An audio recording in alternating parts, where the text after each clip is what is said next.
अमिताभ बच्चन इंसान हैं या अजूबा?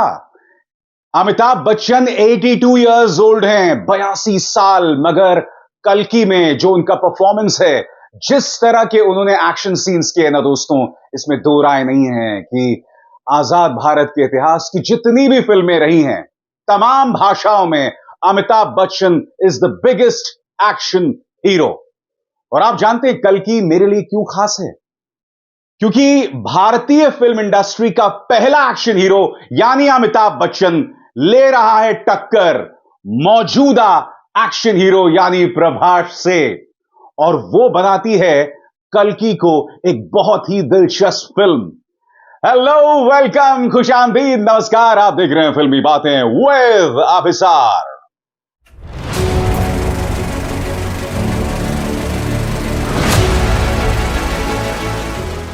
फिल्मी बातें विद अभिसार। मैं जानता हूं आपके जहन में क्या सवाल होगा कि भैया फिल्म तो रिलीज हुए काफी वक्त हो गया, तो शर्मा जी अब रिव्यू क्यों कर रहे हैं? सही सुना आपने भाई, कायदे से मुझे दूसरे दिन रिव्यू कर देना चाहिए था, मगर दोस्तों मैं पहाड़ों में था, जंगलों में था, घूम रहा था, और जहां घूम रहा था वहां मैं कल्कि नहीं देख सकता था। इसीलिए आज मैंने वो फिल्म देखी है, और जो रिव्यू मैं आपको बताने वाला हूं वो अब तक का कल्कि का सबसे बड़ा रिव्यू है। और हां, एक चेतावनी, क्योंकि यह रिव्यू काफी दिनों बाद आ रहा है, इसीलिए इस रिव्यू के अंदर ढेरों स्पॉयलर्स होने वाले हैं। इसीलिए मैं अभी से चेतावनी दे रहा हूं, जिन लोगों ने फिल्म नहीं देखी वो इस रिव्यू को ना देखें, क्योंकि मैं आपके सामने पेश कर रहा हूं एक ऐसा रिव्यू जिसके अंदर कई स्पॉयलर्स हैं। तो चलिए दोस्तों, सिलसिला शुरुआत करते हैं। कल्कि, बेतहाशा इंतजार, और अब यह फिल्म 1000 करोड़ की तरफ बढ़ रही है। मगर क्या वाकई कल्कि में इतना दम है? एक एक करके बात करते हैं। मैं जानता हूं मैंने अमिताभ बच्चन की तारीफ की है, और उनकी बात कुछ देर बाद, मगर सबसे पहले उस इंसान की बात जिसकी वजह से यह फिल्म 1000 करोड़ की तरफ बढ़ रही है। जी हां, भारत के पैन इंडियन सुपरस्टार प्रभास।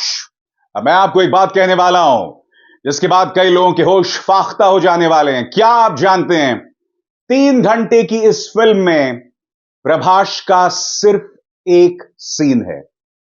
होश उड़ गए ना भैया? आप कहेंगे ऐसा कैसे हो सकता है, हमने तो ट्रेलर में इतने सारे सीन्स देखे। सही कहा आपने दोस्तों, मगर जिस वजह से प्रभास सुपरस्टार हैं, जिस वजह से हमें इतना पसंद है, जिस वजह से हमने उन्हें बाहुबली में देखा और तमाम फिल्मों में देखा, उन चीजों की वजह से प्रभास सिर्फ एक सीन में न्याय करते हैं, एक सीन में जस्टिस करते हैं। दिक्कत क्या है दोस्तों, इस फिल्म के फर्स्ट हाफ में प्रभास एक कॉमेडियन का किरदार निभा रहे हैं, एक जोकर का किरदार निभा रहे हैं, और यकीन मानिए दोस्तों, कुछ देर बाद प्रभास को देखकर आपको इरिटेशन होने लगती है, कोफ्त होने लगती है। मगर हां, इंटरवल के बाद यह फिल्म जिस तरह से अपनी दिशा बदलती है ना, कमाल, कमाल है वाकई। और फिर क्लाइमैक्स की तरफ जब अमिताभ बच्चन यानी Ashwatthama, by the way Amitabh Bachchan किरदार निभा रहे हैं अश्वत्थामा। कौन अश्वत्थामा? वो अश्वत्थामा जिन्हें भगवान श्री कृष्ण ने शाप दिया था कि तुम कभी नहीं मर सकते। वो अश्वत्थामा जो गुरु द्रोणाचार्य के बेटे थे। वो अश्वत्थामा जो नाराज थे पांडवों से इस बात को लेकर कि उनके पिता द्रोणाचार्य को धोखे से मार दिया गया था। तो अमिताभ बच्चन किरदार निभा रहे हैं न मरने वाले अश्वत्थामा का। और जैसा कि मैंने कहा, प्रभास का सिर्फ एक ढंग का सीन है जब प्रभास को कुछ देर के लिए इस बात का अंदाजा होता है कि वो दरअसल हैं कौन। इस फिल्म के अंदर प्रभास का किरदार एक बाउंटी हंटर का है, यानी चंद पैसों के लिए वो लोगों को पकड़ा देता है। जी हां, मगर फिल्म के क्लाइमैक्स से कुछ देर पहले प्रभास को यह अंदाजा होता है कि दरअसल वो है कौन। प्रभास महाभारत के, and this is a spoiler alert, Prabhas Mahabharat के कर्ण का अवतार हैं। जब प्रभास को इस बात का अंदाजा होता है कुछ देर के लिए, तब अमिताभ बच्चन यानी अश्वत्थामा याद करते हैं कि जब महाभारत का युद्ध हो रहा था तब यही कर्ण कौरवों की तरफ से लड़ रहे थे, यही कर्ण जो अब जाकर भैरव हो गए। जी हां, इस फिल्म के अंदर प्रभास का नाम जो है भैरव है। मगर सच बताऊं तो ओवरऑल प्रभास ने मुझे बहुत डिसअपॉइंट किया है दोस्तों, बहुत डिसअपॉइंट किया है। देखिए प्रभास एक सुपरस्टार है, नो डाउट, मगर कॉमेडी के साथ दिक्कत क्या है, अगर उसे अच्छे से ना लिखा जाए ना तो वो बैठ जाती है। यही प्रॉब्लम कल्कि के साथ है। कल्कि के फर्स्ट हाफ में प्रभास कॉमेडी करते हैं और वो सारे कॉमिक सीन्स जो है ना वो बैकफायर कर रहे हैं। वो प्रभास के साथ, उनके टैलेंट के साथ, उनके सुपरस्टार स्टेटस के साथ जो हैं वो इंसाफ नहीं करते हैं। इसलिए मैंने कहा दोस्तों, इस पूरी फिल्म में प्रभास का सिर्फ एक ढंग का सीन है जब उन्हें अंदाजा होता है कि वो कर्ण हैं। जी हां, वो कर्ण हैं। और इस फिल्म की खूबसूरती यह है कि उन्होंने किस तरह से महाभारत और आने वाले वक्त में जो हाल भारत का होगा उसे जिस तरह से तालमेल बिठाया है। जी हां, इस फिल्म की शुरुआत होती है महाभारत के एक युद्ध के साथ, जिसमें अमिताभ बच्चन को यंग दिखाया जाता है, युवा दिखाया जाता है। वो अमिताभ बच्चन जो अश्वत्थामा का किरदार निभा रहे हैं, वो अमिताभ बच्चन यानी वो अश्वत्थामा जिन्हें भगवान श्री कृष्ण शाप देते हैं। जी हां, और जब वो अश्वत्थामा कहता है कि क्या इस शाप से हटने का कोई तरीका है, तब भगवान कृष्ण कहते हैं कि मैं दोबारा जन्म लूंगा, कल्कि के अवतार के तौर पर। कलयुग में भगवान का दोबारा जन्म होगा और उस भगवान को तुम्हें बचाना है। जी हां, अश्वत्थामा का जो किरदार है जिससे अमिताभ बच्चन निभा रहे हैं, उनके जीवन का या कहा जाए उनका सिर्फ एक लक्ष्य है, भगवान को बचाना। भगवान जो जन्म लेने वाले हैं दीपिका पादुकोण की कोख से। जी हां, कल्कि अवतार। आप जानते हैं हमारे हिंदू धर्म में भगवान के कई अवतार होते हैं, 10 अवतार होते हैं और उनमें से एक अवतार कल्कि का है। तो वो जो कल्कि हैं वो दीपिका पादुकोण की कोख में पल रहे हैं और अमिताभ बच्चन का सिर्फ एक लक्ष्य है, उन्हें बचाना। तो जैसे मैंने कहा ना दोस्तों, जब आप इस फिल्म का फर्स्ट हाफ देख रहे होते हैं तो आपको लगता है कि भैया डायरेक्टर नाग अश्विन साहब आपने क्या बना दिया। वो मीम है ना, कहना क्या चाहते हो, लिटरली यही लगता है। मतलब आपको समझ नहीं आ रहा होता है कि आपने करोड़ों रुपए खर्च कर दिए किस लिए। मगर फिर इंटरवल से ठीक पहले अमिताभ बच्चन की दोबारा एंट्री होती है और उसके बाद फिल्म लेता है एक ड्रामेटिक मोड़ और इंटरवल के बाद फिल्म जिन ऊंचाइयों पर जाता है ना दोस्तों, उसे मैं बयां भी नहीं कर सकता। चाहे उसके एक्शन सीन्स हैं। बाय द वे मुझे जानते हैं इस फिल्म के बारे में क्या चीज पसंद आई। यह फिल्म एवेंजर्स से, मैड मैक्स से, ड्यून से, इन तमाम फिल्मों से इंस्पायर्ड लगती है।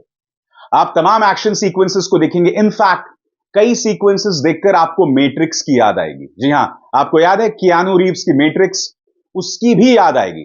तो वो इंस्पिरेशन नाग अश्विन पर साफ तौर पर दिखता है। मगर आप जानते हैं अच्छी बात क्या है, बहुत ही खूबसूरती से साइंस फिक्शन और महाभारत, जो कि हमारा विश्वास है, हमारा आध्यात्म है, दोनों में तालमेल बिठाने की कोशिश नाग अश्विन ने की है। जाहिर सी बात है दोस्तों, फिल्म जहां पर खत्म होती है उसके बाद इस फिल्म में सीक्वल की गुंजाइश है। कहा जाता है कि सागा कंटिन्यूज, यानी कि अब इसका एक और सीक्वल आने वाला है। और हां, कौन भूल सकता है कमल हासन को। कमल हासन जो इस फिल्म के अंदर खलनायक का किरदार निभा रहे हैं। जी हां, कमल हासन जो कि किरदार निभा रहे हैं सुप्रीम यास्किन का। कमल हासन जिनके जीवन का सिर्फ एक लक्ष्य होता है, कल्कि को खत्म करना। क्योंकि अगर कल्कि का जन्म हो जाएगा, भगवान का दोबारा जन्म हो जाएगा, तो जाहिर सी बात है जो खलनायक है, जो राक्षस है, 200 साल की उम्र का राक्षस सुप्रीम यास्किन, उसका भी खात्मा हो जाएगा। और जिस तरह से कमल हासन को पेश किया गया ना दोस्तों, शब्दों में बयान नहीं किया जा सकता। कमल हासन 200 साल के एक इंसान का किरदार निभा रहे हैं। जब पहली बार आप उनको देखते हैं ना तो पूरे शरीर में सिहरन पैदा हो जाती है। पूरा उनका शरीर जो है सिकड़ा हुआ है, मगर उनकी आंखों में खौफ है, उनके शब्दों में खौफ है। और यकीनन दोस्तों, अगर कहा जाए तो इस फिल्म की दो जान है, अमिताभ बच्चन, कमल हासन। वाव! और क्यों ना हो दोस्तों, क्योंकि अमिताभ बच्चन और कमल हासन भारतीय फिल्म इंडस्ट्री के दो सबसे टैलेंटेड, दो सबसे महान एक्टर्स हैं। ये वो दो एक्टर्स हैं जिन्होंने इससे पहले एक साथ भी काम किया, याद है आपको, गिरफ्तार में दोनों एक साथ थे। जी हां, और अब एक बार फिर दोनों एक साथ आए हैं और दोनों के टैलेंट को देखकर दोस्तों दिल खुश हो जाता है। अमिताभ बच्चन 82 साल का यह आदमी आज भी, by the way, Amitabh Bachchan के डायलॉग्स बहुत ज्यादा नहीं है, वो सिर्फ अपनी आंखों से बयां करते हैं। दोस्तों मैं कभी कभी सोचता हूं कि हॉलीवुड के भी कई महान सितारे हैं, रॉबर्ट डिनिरो हैं, एल पचिनो हैं, बेहतरीन एक्टर्स हैं। मुझे ऐसा लगता है अमिताभ बच्चन का जो टैलेंट है ना, उनसे कम नहीं है। जी हां, अमिताभ बच्चन का टैलेंट रॉबर्ट डिनिरो से कम नहीं है। जो टैलेंट इस आदमी में है, जिस तरह का टैलेंट अब भी 82 साल की उम्र में है, यह उनकी बदकिस्मती है कि उनके टैलेंट के साथ कभी भी इंसाफ नहीं हुआ है, बहुत ज्यादा इंसाफ नहीं हुआ है। और मुझे अब लगता है कि कल्कि के आने के बाद अमिताभ बच्चन को एक नए निगाह से लोग देखने वाले हैं। बहरहाल अगर कल्कि के बारे में कहूं तो फिल्म 1000 करोड़ की तरफ बढ़ रही है, मगर मुझे ऐसा लग रहा है कि आने वाले दिनों में फिल्म जो है धीमी होने वाली है। क्यों? क्योंकि इसका जो फर्स्ट हाफ है ना दोस्तों, वो बहुत ही अझेल है। आपको समझ नहीं आता कि आप क्या कर रहे हैं। मगर हां, अगर आप में हिम्मत है और अगर आप सेकेंड हाफ तक रुक जाएं तो सेकेंड हाफ पैसा वसूल है।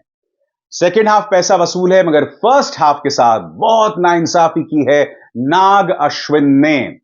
क्या यह फिल्म आपको देखनी चाहिए? बिल्कुल देखनी चाहिए, वन टाइम वॉच है। और मेरा भी मानना है दोस्तों कि 5 में से मैं इस फिल्म को 2.5 से 3 अंक देना चाहूंगा, और वो भी अमिताभ बच्चन की वजह से, कमल हासन की वजह से, स्पेशल इफेक्ट्स की वजह से, खासतौर से जिस तरह से महाभारत और साइंस फिक्शन का तालमेल बिठाया गया है। और हां, दीपिका पादुकोण का भी अच्छा खासा किरदार है, उन्होंने अच्छी खासी एक्टिंग की है।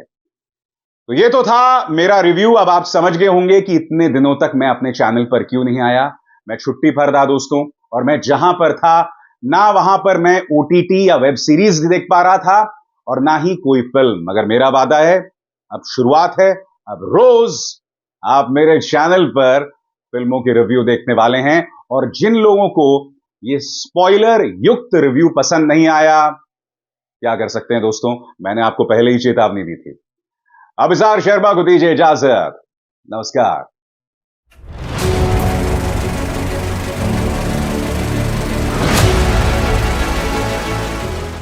फिल्मी बातें विद अभिसार।